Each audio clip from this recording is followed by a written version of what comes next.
Game Boy, Game Gear.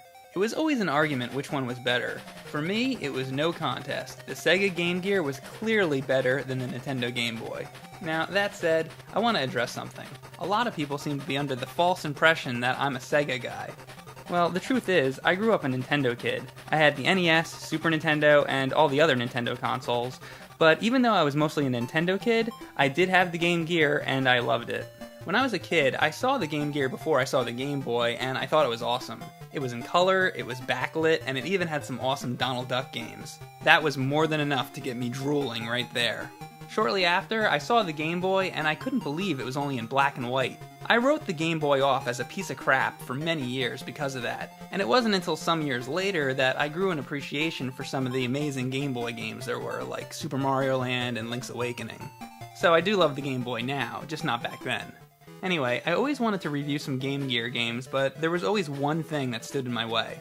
The only way to record footage off a Game Gear is to videotape the screen, and that sucks because there's a glare on it, making it hard to even see.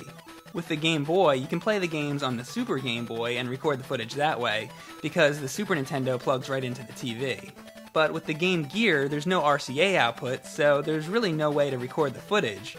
Until now, that is. I'm sure by this point you've all seen the Nintoaster in the Angry Video Game Nerd episodes.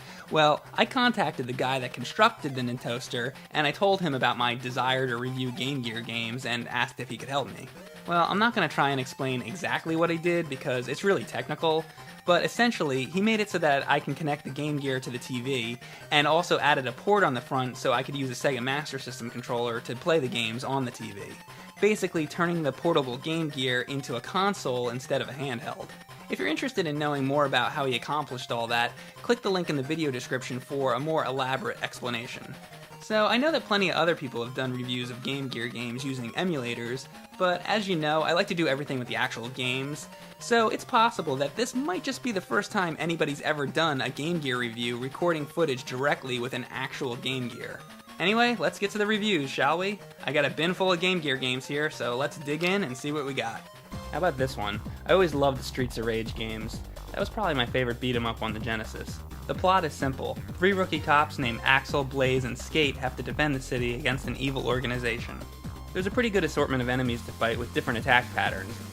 You can pick between a few different characters. There's Axel and another guy with roller skates, but the one I like the best is the girl, Blaze. She's got a sweep kick that knocks enemies down, which I like a lot. Axel has a cool combo attack too, but it's a little hard to pull off because you have to use the D-pad.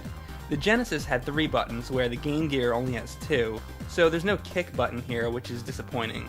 You can get some different weapons to fight with, like a knife or a steel pipe. The pipe is the best thing about the game, if you ask me. It allows you to hit people at a distance, and it's fun as hell beating up these fat bastards with it. They always make the fat fucks do belly flops, don't they? You'll never have more fun than when you're hitting blonde bimbos in the face with a pipe. Overall, it's a good beat-em-up worth owning, but not quite as good as its console counterpart. How about Ninja Gaiden for the Game Gear? Just like the NES game, you slash with a sword and jump off the walls while navigating hazardous environments and killing bad guys. To use your projectile items, you press down on the D-pad and the 1 button. That's one thing that I don't like, because whenever you try to attack low, you end up wasting your projectiles. On the second stage, there's guys with machine guns that attack you, and they look kind of like Guile from Street Fighter 2. Everything's pretty simple here, even the level boss. It's just a guy that pops out of portholes on the ship and you attack him. It's extremely easy. For stage 3, they have you climbing up a building, and you can jump from side to side. You know, where have I seen this before? Is this where they got the idea for that iPad game, Ninja Jump? Sneaky bastards. The bosses are all fairly easy, like this guy that looks like a dance instructor hopping around on 1 toe. You just attack and jump. The patterns aren't hard to figure out at all. If you kill him, he leaves behind his nasty fart cloud. Ooh. If you do actually die on a boss, they send you back to the beginning of the level. Why can't they just start you on the boss room? That is really dumb. This Game Gear version is a lot easier than the NES game, which really could have used a password system since it was unforgivingly difficult. Well, this game does have a password system, though you wouldn't know it. On the title screen, there's nothing other than an option to start the game. If you want to enter a password, you have to unlock the ultra secret screen. The first thing, you have to hit a button so that the title screen fully appears so that it isn't moving. Then you hit the 1 button 16 times followed by start. Yeah, 16 goddamn times, count 'em.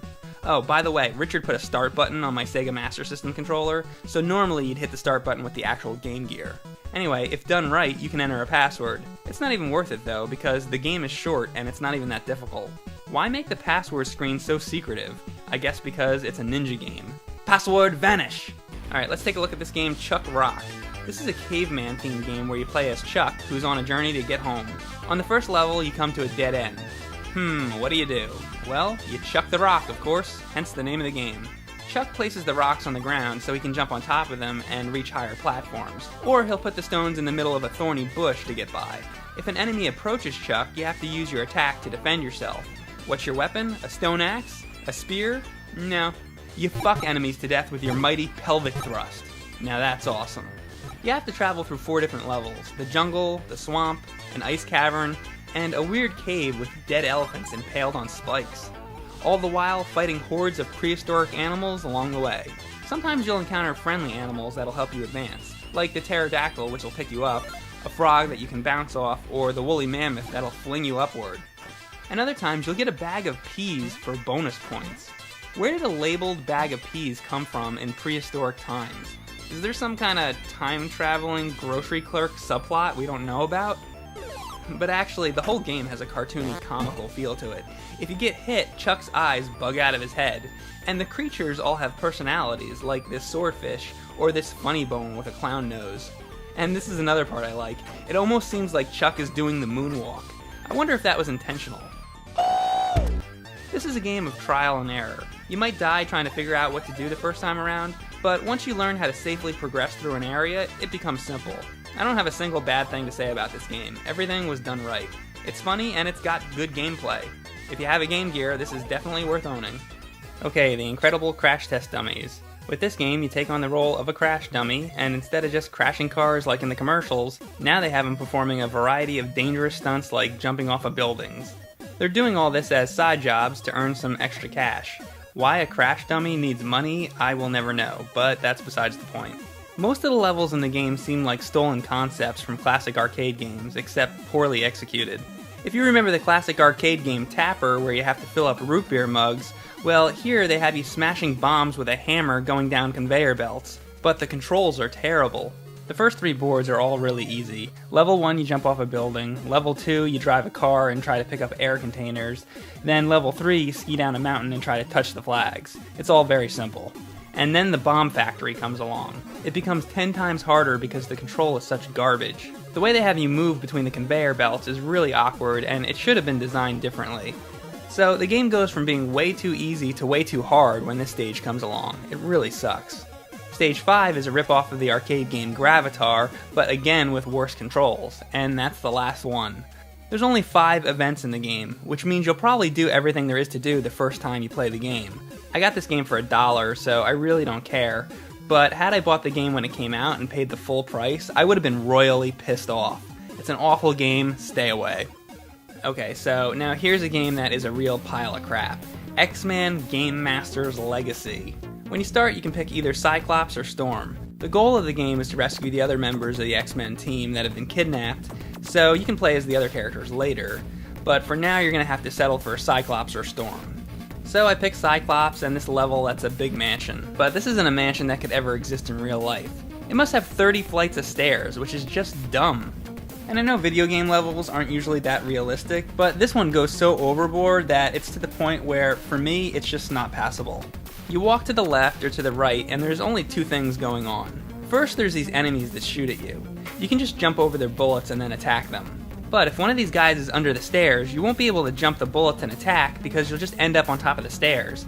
Then you'll have to go back down the stairs and walk towards the guy and end up getting hit. Your only other option is to use Cyclops' laser, but at first I couldn't even figure out how to use it. I hit the 1 and the 2 buttons, but that either jumps or attacks. To switch to his laser, you have to hit start. You understand why I wouldn't get that at first, right? Normally the start button is to pause the game, but not here. Not to mention, when you do use your mutant power, there's a gauge for it, and if the meter runs out, that's it, you can't use it anymore. So you're out of luck, and you're going to be stuck with your fist. And that also sucks because the collision detection is god-awful. And by the way, if you use Storm, her attack is just this little blue zap. Shouldn't she have a tornado or something cool? Cyclops does have his laser, but it's pathetic. It's just a little dash, like the hyphen on your keyboard. What happened to his huge, powerful laser blast that he's supposed to have? Anyway, the second thing going on in this endless mansion of boredom is that every 5 feet is a chandelier which drops a crystal on your head. This causes Cyclops to be injured, so you have to be patient and wait to walk underneath. What a superhero. A stupid ceiling light kicks his ass. When I finally got down to the bottom, I went all the way to the left and all the way to the right of the stage, but there was no exit, it's just a dead end. So I have to assume that there's something I missed, but I'll be damned if I'm gonna go back up 30 flights of stairs trying to figure out what to do. The level is just too huge and convoluted. This game is really god-awful. Why couldn't they have just made it a little bit more similar to the awesome X-Men arcade game? Well, that's it for now. Maybe I'll review some of these other Game Gear games another time, but right now I think I'm gonna have to play the X-Men arcade game to cleanse myself of that awful Game Master's Legacy thing. Oh god.